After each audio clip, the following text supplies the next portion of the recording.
Aloha, my Chickie babies and rapacious raptors. Today we're recap/reviewing the morning show season 4 premiere episode from Apple TV with both spoiler and non-spoiler dishes on the menu. If you're like me and last season's finale is not in your active memory, you can check out my quickie recap of it here. I'm May, this is Quork, and let's get this pony out of the paddock.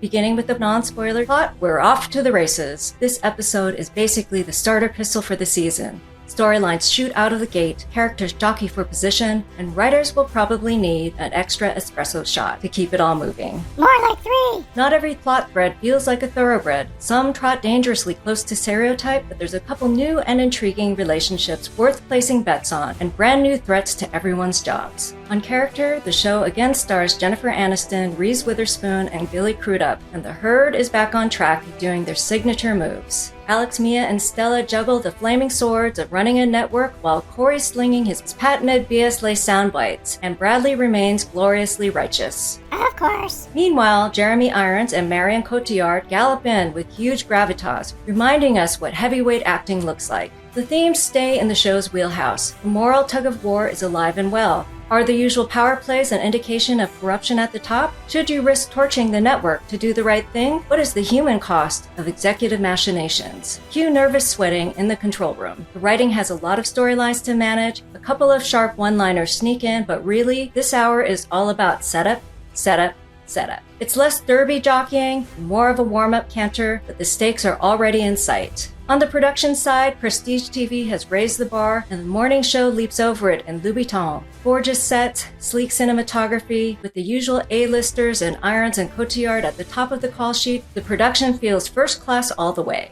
With our non-spoiler review leaving the track, our recap is next. But before we dive in, do us a solid. Like, comment, and subscribe. We're fresh YouTube hatchlings here, and we Chickie babies need some TLC. The following content contains a boatload of spoilers. You've been warned.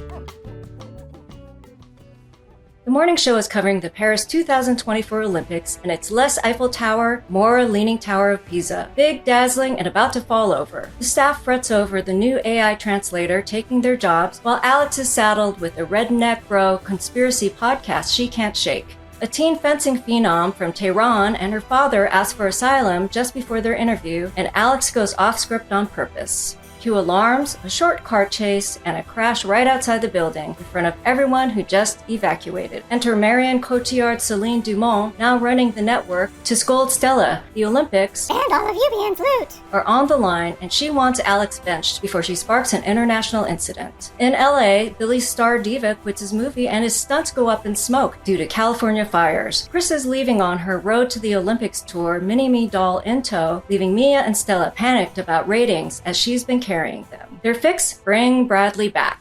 Stella, meanwhile, is sneaking around with Celine's man Miles, Awkward. while Corey stalks Alex's old agent into helping. Chip is at con screening his new doc, while Bradley, teaching and grading papers, resists Mia's offer. The FBI's breathing down her neck, but a creepy tip on a toxic waste dump lures her back to the morning show, and she tells the feds she'll just be exchanging chicken recipes. She and Alex reunite. It's warm hugs at first, then knives out. Bradley's hoping for redemption, but Alex reminds her not all sins wash off in primetime. In the end, Alex calls up Corey to say Bradley's back on the morning show. Before we swoop into reviewing this tasty morsel of a show, I have a request. If you'd like to support our fledgling channel, flutter over to May's Etsy shop. She has designed over 300 art prints, perfect for nesting your space or gifting something delicious. Paper on canvas, framed or unframed, there's a little something for every perch. Now, on to the review.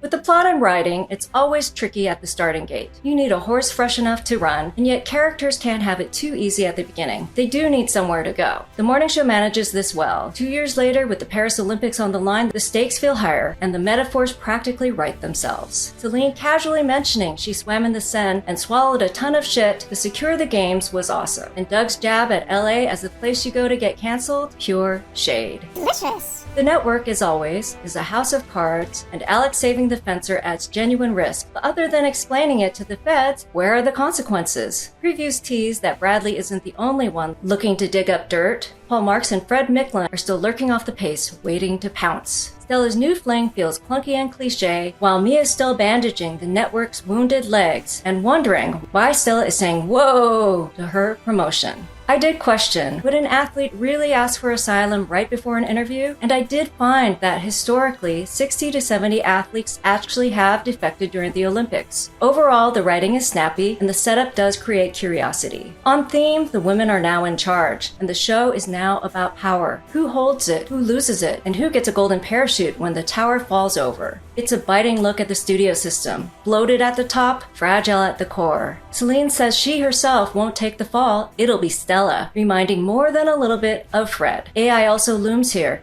and it's not fiction. It's ripped from real-life Screen Actors Guild battles over humans being replaced by software scans of themselves. For character, Alex has shelved her diva heels due to having no time at all, and making Jeremy Irons her father is a wicked smart move. He's arrogant, transactional, and now Alex's bad taste in men makes perfect sense. Bradley, meanwhile, feels shaky. Is toxic waste really worth risking 22,000 jobs, or is it just her own toxicity bubbling up? Corey in LA pouring it up as a sleazy movie producer is super fun to watch, but you just know he'll get sucked back to the UBN circus soon enough.